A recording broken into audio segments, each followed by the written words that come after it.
A Janaína Pascoal começou a dizer que o Bolsonaro salvou a democracia brasileira, porque ele resistiu a todas as pressões do seu entorno para dar um golpe de Estado, ele não deu.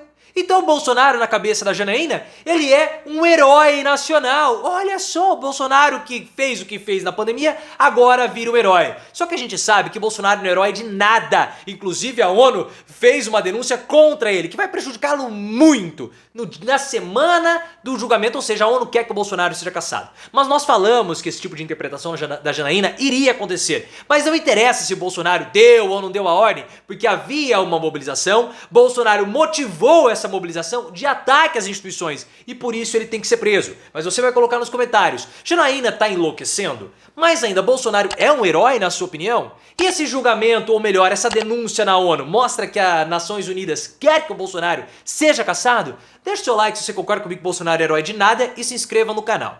Essa fala da Janaína aconteceu um dia depois das divulgações do celular do Mauro Cid, que havia até aquele roteirinho para o golpe, entre aspas.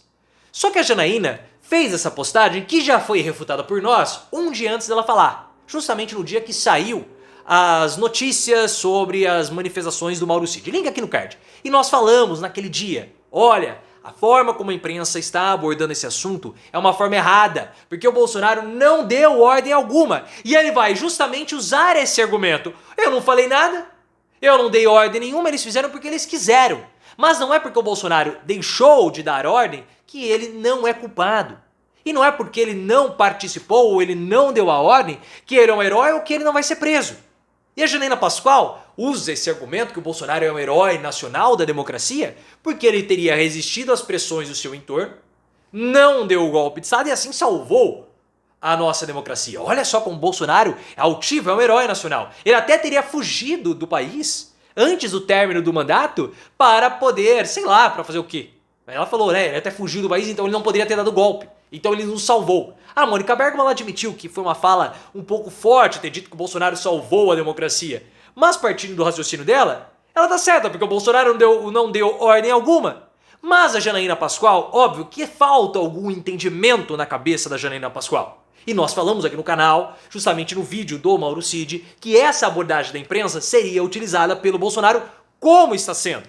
A gente sabe que o Bolsonaro nunca quis dar um golpe de Estado e nunca atacou a democracia. Bolsonaro sempre atacou a República. Já tem um vídeo explicando, tintim por tintim, são 30 minutos de vídeo, link aqui no card mostrando a diferença de República e democracia. O Bolsonaro, pessoal, ele não queria dar golpe de Estado e não poderia dar golpe de Estado porque não se dá golpe de Estado em um país relevante do Ocidente. O Peru tentou dar golpe de Estado e não conseguiu. O Brasil é a 10ª economia do mundo. Não tem como você dar um golpe na 10ª economia do mundo. Isso desregula completamente o capitalismo. Não havia motivação para dar golpe. Fora que o Bolsonaro nunca gostou de trabalhar. Como que ele vai ser um déspota? Um tirano, um ditador? Não dá, porque a responsabilidade cai toda nele. Não é o perfil dele. Mas não é porque o Bolsonaro não deu a ordem que ele não vai ser punido. Porque existia uma estrutura de ataque às instituições, da qual o Bolsonaro participava e comandava. Antes do Bolsonaro, até o Bolsonaro da ordem, houve uma mobilização. O Mauro Cid, de vários generais, até do Augusto Heleno. Era uma organização estruturada e mais ainda organizada. Nós tínhamos papéis, nós tínhamos funções. O Ives Gandra participou para dar um verniz legalista na intervenção. E o objetivo era justamente atacar o TSE. E essa estrutura já era utilizada, já era existente antes mesmo de todas essas conversas do Mauro Cid, porque ela era utilizada para atacar as instituições republicanas. Por isso que o Bolsonaro vai ser preso. E ele não é herói de nada, porque toda essa estrutura já existia. Houve a mobilização. Houve uma mobilização para o plano. E por mais que o Bolsonaro queira falar que ele não sabia de golpe, de organização, de nada, ele sabia. As mensagens do celular do Mauro Cid são muito claras. Segundo o Mauro Cid, o Bolsonaro só não deu o golpe porque ele não confiava no alto comando do exército. Por isso. Ou seja, se o Bolsonaro só não deu o golpe porque ele não confiava no alto comando do exército, que eu acho que é uma balela, porque ele não queria dar golpe nenhum mesmo, o Bolsonaro sabia de toda essa orquestração, sabia da existência de toda essa estrutura, então ele não é inocente. As coisas não aconteciam sem ele saber como era no casamento dele. Porque o casamento do Bolsonaro, coisas aconteciam sem ele saber. Principalmente com as esposas, né? Na cama dele. Mas não é o caso agora. Não é o caso. O celular do Mauro Cid mostra isso. Mesmo a defesa negando, há as informações que o Bolsonaro, ele sim sabia de toda essa orquestração e sabia que havia um plano para atacar as instituições. Por isso, eu mais uma vez venho até aqui vocês, venho até o canal alertar para a importância da unificação dos inquéritos do Bolsonaro. Os inquéritos do Bolsonaro, todos eles precisam ser unificados em um único inquérito de ataque às instituições republicanas. Os procuradores que estão investigando o caso do Bolsonaro defendem essa tese e é justamente essa tese que vai prender o Bolsonaro. Porque todos os inquéritos do Bolsonaro, eles têm semelhanças, vêm da internet, são as mesmas pessoas, são as milícias virtuais ou digitais que estão atuando. Por isso que os inquéritos das fake news com das milícias virtuais foram unificados. Mas esse inquérito do 8 de janeiro é a mesma coisa. O inquérito dos imunizantes é a mesma coisa. E todos esses outros que começaram a surgir, eles sempre possuem os mesmos agentes. É o Mauro Cid, é o Bolsonaro, são os filhos, são as estruturas da internet. Sempre é a mesma coisa.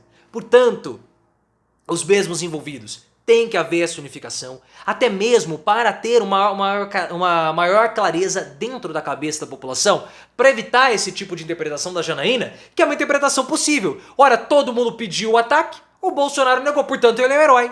Mas isso não vai acontecer, ainda mais agora com a derrota que o Bolsonaro sofreu na ONU, a Organização das Nações Unidas.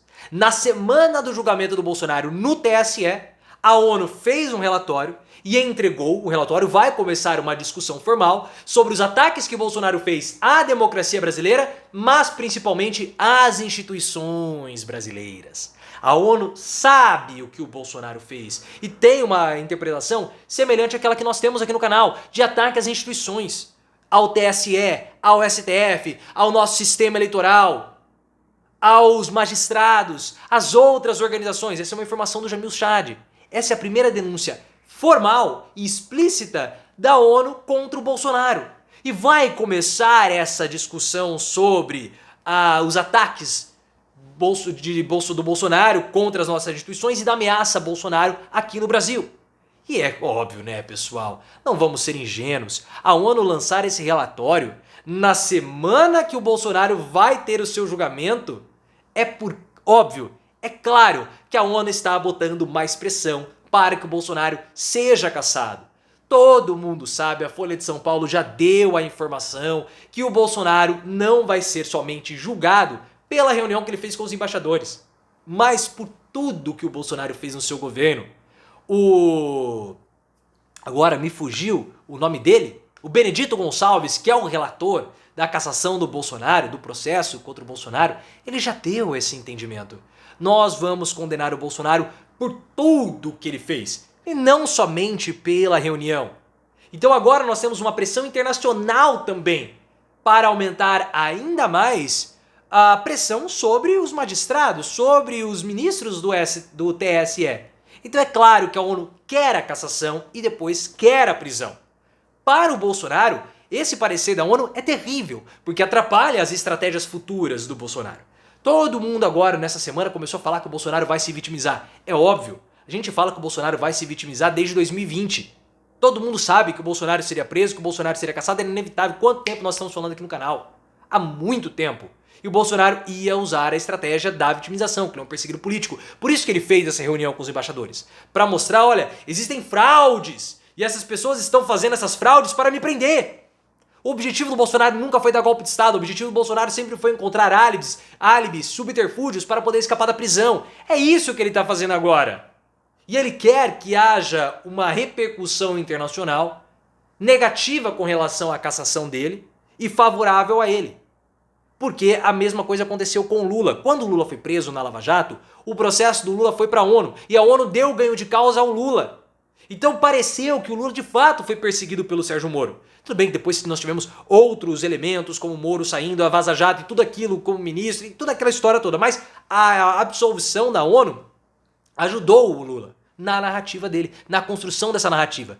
Para o Bolsonaro se colocar como perseguido, é importante que ele tenha respaldo internacional. Mas isso não vai acontecer, porque se a ONU está falando que o Bolsonaro ele é uma ameaça, portanto, o julgamento dele é um julgamento justo, a justiça foi feita e o Bolsonaro foi preso. Não porque ele é um herói, como a Janaína Pascoal tá falando, mas sim porque ele é um bandido. Ao contrário do que passa na cabeça da Janaína. Eu não sei como Janaína Pascoal conseguiu ser docente da USP. O látis dela é pífio. As publicações dela são ridículas. Mas são essas coisas dos processos seletivos da Universidade de São Paulo.